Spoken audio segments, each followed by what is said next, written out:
मधुबन के बाबा, मधुबन के बाबा मुरली वाले, आपका क्या कहना, आपका क्या कहना। ओम शांति। आज 17 सितंबर 2024 के साकार मधुर महावाक्य हैं। आज मीठे मीठे बाबा दादा बोले, मीठे बच्चे, यह राज सभी को सुनाओ कि आबू सबसे बड़ा तीर्थ है। स्वयं भगवान ने यहाँ से सबकी सदगति की है। बाबा ने कहा, मीठे बच्चे, यह राज सभी को सुनाओ कि आबू सबसे बड़ा तीर्थ है। स्वयं भगवान ने यहाँ से सबकी सदगति की है। बाबा ने आज एक प्रश्न पूछा कि कौन सी एक बात मनुष्य अगर समझ जाए तो यहाँ भीड़ लग जाएगी। तो उत्तर में बाबा ने कहा, मुख्य बात समझ लें कि बाप ने जो राजयोग सिखाया था वह अभी फिर से सिखा रहे हैं। वह सर्वव्यापी नहीं है। बाप इस समय आबू में आकर विश्व में शांति स्थापन कर रहे हैं। उसका जड़ यादगार देलवाड़ा मंदिर भी है। आदिदेव यहाँ चैतन्य में बैठे हैं। यह चैतन्य देलवाड़ा मंदिर है। यह बात समझ लें तो आबू की महिमा हो जाए और यहाँ भीड़ लग जाए। आबू का नाम बाला हो गया तो यहाँ बहुत आएंगे। ओम शांति।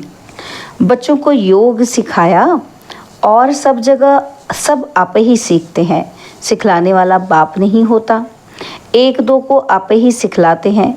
यहाँ तो बाप बैठ सिखलाते हैं बच्चों को।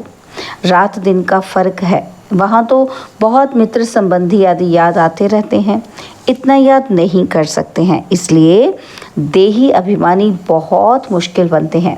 और यहाँ तो देही अभिमानी तुमको बहुत जल्दी बनना चाहिए, परंतु बहुत हैं जिनको कुछ भी पता नहीं है। शिव बाबा हमारी सर्विस कर रहे हैं। हमको कहते हैं अपने को आत्मा समझ, बाप को याद करो। जो बाप इसमें विराजमान हैं, यहाँ विराजमान हैं, उनको याद करना पड़ता है। बहुत बच्चे हैं जिनको ये निश्चय ही नहीं है कि शिव बाबा ब्रह्मातन द्वारा हमको सिखला रहे हैं। जैसे और लोग कहते हैं कि हम कैसे निश्चय करें, ऐसे यहाँ भी हैं। अगर पूरा निश्चय होता तो बहुत प्यार से बाप को याद करते करते अपने में बल भरते, बहुत सर्विस करते, क्योंकि सारे विश्व को पावन बनाना है ना। तो योग में भी कमी है तो ज्ञान में भी कमी है। सुनते तो हैं परंतु धारणा नहीं होती है। धारणा अगर हो तो फिर औरों को भी धारणा करावें। बाबा ने समझाया था कि वे लोग कॉन्फ्रेंस आदि करते रहते हैं, विश्व में शांति चाहते हैं, परंतु विश्व में शांति कब थी, किस प्रकार हुई थी, वह कुछ भी नहीं जानते। किस प्रकार की शांति थी वही चाहिए ना। यह तो तुम बच्चे ही जानते हो कि विश्व में सुख शांति की स्थापना अब हो रही है। बाप आया हुआ है। कैसे यह देलवाड़ा मंदिर है, आदि देव भी है और ऊपर में विश्व में शांति का नज़ारा भी है। कहाँ भी कॉन्फ्रेंस आदि में तुमको बुलाते हैं तो तुम पूछो कि विश्व में शांति किस प्रकार की चाहिए। इन लक्ष्मी नारायण के राज्य में विश्व में शांति थी। वह तो देलवाड़ा मंदिर में पूरा यादगार है। विश्व में शांति का सैंपल तो चाहिए ना। लक्ष्मी नारायण के चित्र से भी समझते नहीं हैं, पत्थर बुद्धि है ना। तो उन्हों को बताना चाहिए कि हम बता सकते हैं। क्या बता सकते हैं कि विश्व में शांति का सैंपल एक तो ये लक्ष्मी नारायण है, और फिर इन्हों की राजधानी भी देखना चाहते हो तो वह भी देलवाड़ा मंदिर में चलकर देखो। मॉडल ही तो दिखाया जाएगा ना, तो वह चलकर आबू में देखो। मंदिर बनाने वाले खुद ही नहीं जानते हैं। जिन्होंने ही बैठ यह यादगार बनाया है, जिसका देलवाड़ा मंदिर नाम रख दिया है। आदिदेव को भी बिठाया है, ऊपर में स्वर्ग भी दिखाया है। जैसे वह जड़ हैं वैसे तुम हो चैतन्य। इनको चैतन्य देलवाड़ा नाम रख सकते हैं, परंतु पता नहीं कितनी भीड़ हो जाए, मनुष्य ही मूंझ जाए, ये फिर क्या है। समझाने में बड़ी मेहनत लगती है। बहुत बच्चे भी नहीं समझते हैं। भल दर पर पास में बैठे हैं, समझते कुछ भी नहीं। प्रदर्शनी में अनेक प्रकार के मनुष्य जाते हैं। ढेर मठ पंथ हैं, वैष्णव धर्म वाले भी हैं और वैष्णव धर्म का अर्थ ही नहीं समझते हैं। श्री कृष्ण की बादशाही कहाँ है जानते ही नहीं। श्री कृष्ण की राजाई को भी स्वर्ग वैकुंठ कहा जाता है। बाबा ने कहा था कि जहाँ बुलावा हो वहाँ जाकर तुम समझाओ। विश्व में शांति कब थी? यह आबू सबसे ऊंच से ऊंच तीर्थ है, क्योंकि यहाँ पाप विश्व की सदगति कर रहे हैं। आबू पहाड़ी पर उनका सैंपल देखना हो तो चलकर देलवाड़ा मंदिर देखो।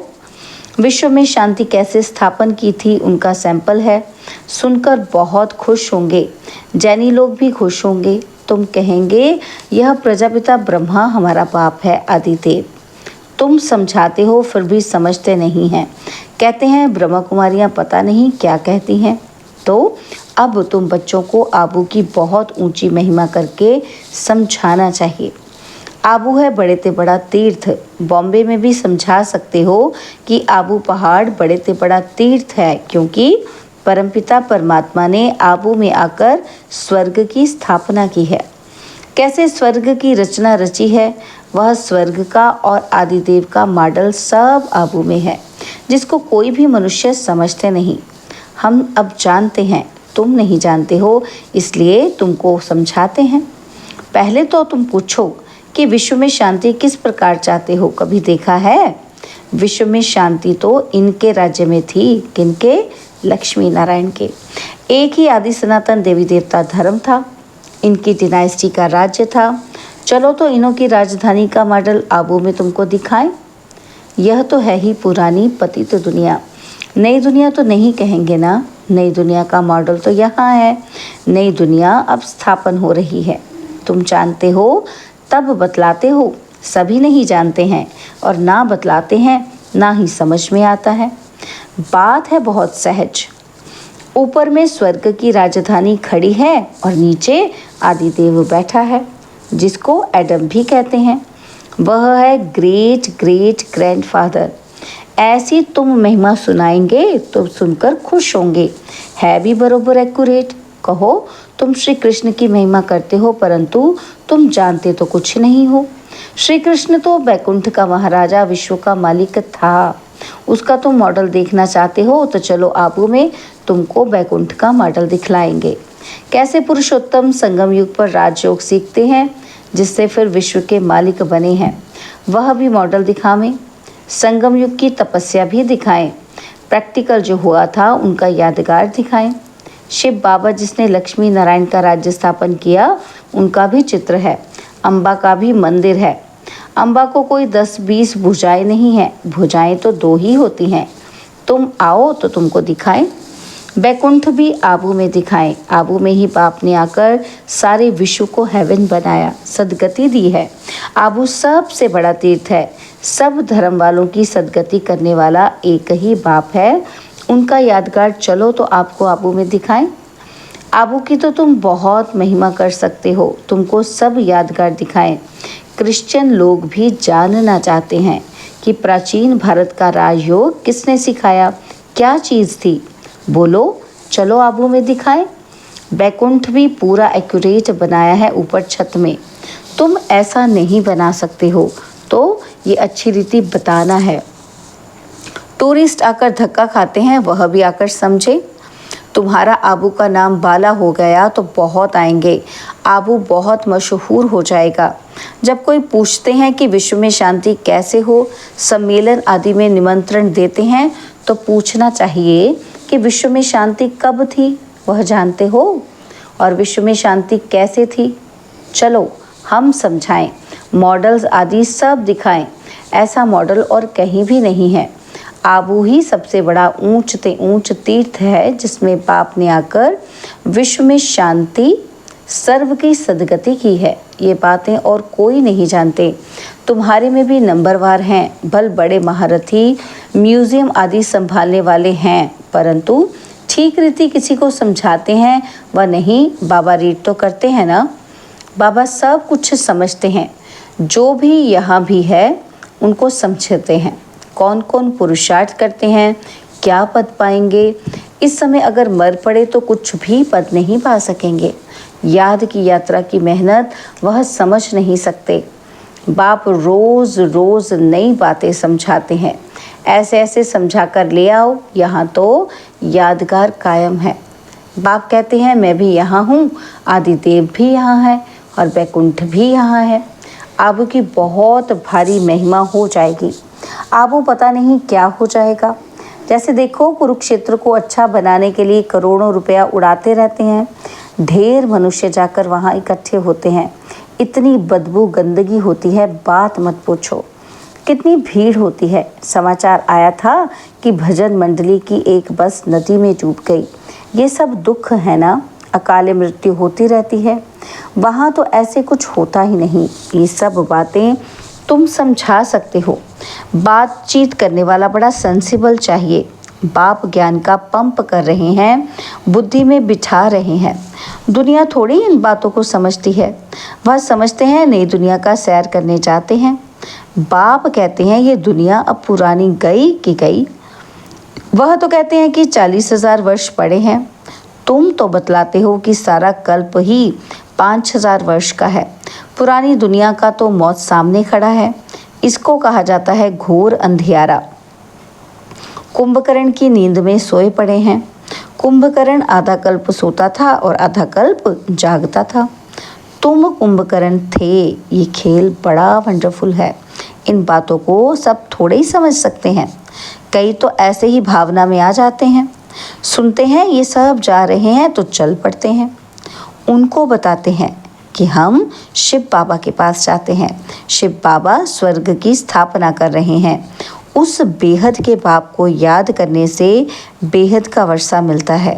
बस तो वह भी कह देते कि शिव बाबा हम आपके बच्चे हैं, आपसे वर्षा ज़रूर लेंगे। बस बेड़ा पार है। भावना का भाड़ा देखो कितना मिलता है। भक्ति मार्ग में तो है अल्पकाल का सुख, और यहाँ तुम बच्चे जानते हो बेहद के बाप से बेहद का वर्षा मिलता है। वह तो है भावना का अल्पकाल के सुख का भाड़ा, और यहाँ तुमको मिला है 21 जन्मों के लिए भावना का भाड़ा। बाकी साक्षात्कार आदि में कुछ है नहीं। कोई कहते हैं साक्षात्कार हो तब बाबा समझ जाते हैं, कुछ भी समझा नहीं है। साक्षात्कार करना है तो जाकर नौधा भक्ति करो, उससे कुछ मिलता नहीं है।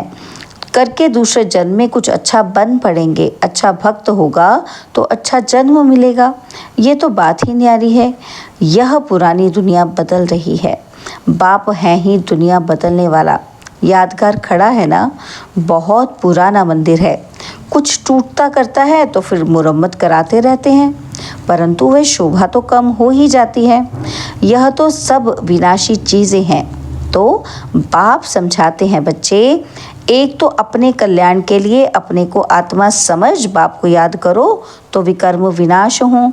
पढ़ाई की बात है। बाकी ये जो मथुरा में मधुबन कुंज गली आदि बैठ बनाया है वह कुछ भी है नहीं, ना कोई गोप गोपियों का खेल है। यह समझाने में बड़ी मेहनत करनी पड़ती है। एक एक पॉइंट अच्छी रीति बैठ समझाओ। कॉन्फ्रेंस आदि भी चाहिए योग वाला। तलवार में जौहर नहीं होगा तो किसी को तीर लगेगा ही नहीं। तब बाप भी कहते हैं कि अभी देरी है।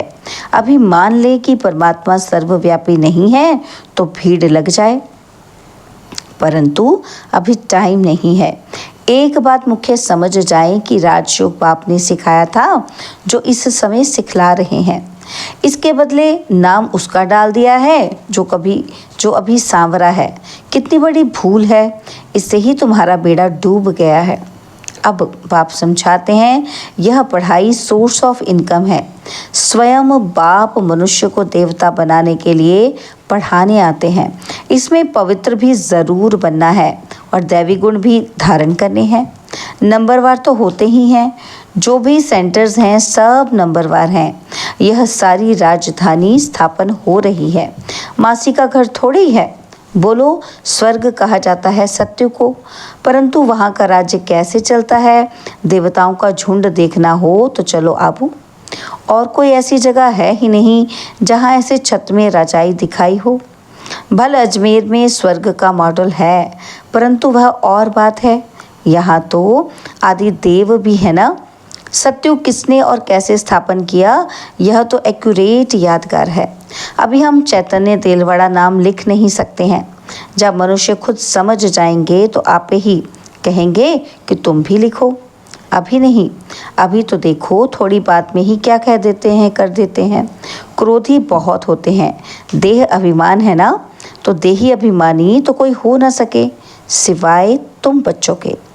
पुरुषार्थ करना है, ऐसे नहीं कि जो नसीब में होगा। पुरुषार्थी ऐसे नहीं कहेंगे, वह तो पुरुषार्थ करते रहेंगे। फिर जब फेल होते हैं तब कहते हैं कि तकदीर में जो था। अच्छा, मीठे मीठे सिकिलते बच्चों प्रति माता पिता बाप दादा का याद प्यार और गुड मॉर्निंग। रूहानी बाप की रूहानी बच्चों को नमस्ते। हम रूहानी बच्चों की रूहानी बाप दादाजी को दिलवा जान सिकवा प्रेम से नमस्ते। ओम शांति। प्यारे बाबा, मीठे बाबा, मेरे बाबा, शुक्रिया बाबा, शुक्रिया बाबा, शुक्रिया। धारणा के लिए मुख्य सार है, पहला पॉइंट है, देही अभिमानी बनने का पूरा पूरा पुरुषार्थ करना है। ऐसे कभी नहीं सोचना है कि जो नसीब में होगा। सेंसिबल बनना है। और सेकंड पॉइंट है, ज्ञान सुनकर उसे स्वरूप में लाना है। याद का जौहर धारण कर फिर सेवा करनी है। सबको आबू महान तीर्थ की महिमा सुनानी है। बाबा ने आज वरदान दिया, एक बाबा शब्द की स्मृति से याद और सेवा में रहने वाले सच्चे योगी, सच्चे सेवाधारी भव। एक बाबा शब्द की स्मृति से याद और सेवा में रहने वाले सच्चे योगी, सच्चे सेवाधारी भव। आप बच्चे मुख से व मन से बार बार बाबा शब्द कहते हो। बच्चे हो तो बाबा शब्द याद आना या सोचना ही योग है। और मुख से बार बार कहना कि बाबा ऐसे कहते हैं, बाबा ने ये कहा, यही सेवा है। लेकिन इस बाबा शब्द को कोई दिल से कहने वाले हैं और कोई नॉलेज के दिमाग से। जो दिल से कहते हैं उन्हें दिल में सदा प्रत्यक्ष प्राप्ति, खुशी और शक्ति मिलती है। दिमाग वालों को बोलने के समय खुशी होती, लेकिन सदा काल की नहीं। स्लोगन, परमात्मा रूपी क्षमा पर फिदा होने वाले ही सच्चे परवाने हैं। परमात्मा रूपी क्षमा पर फिदा होने वाले ही सच्चे परवाने हैं। ओम शांति।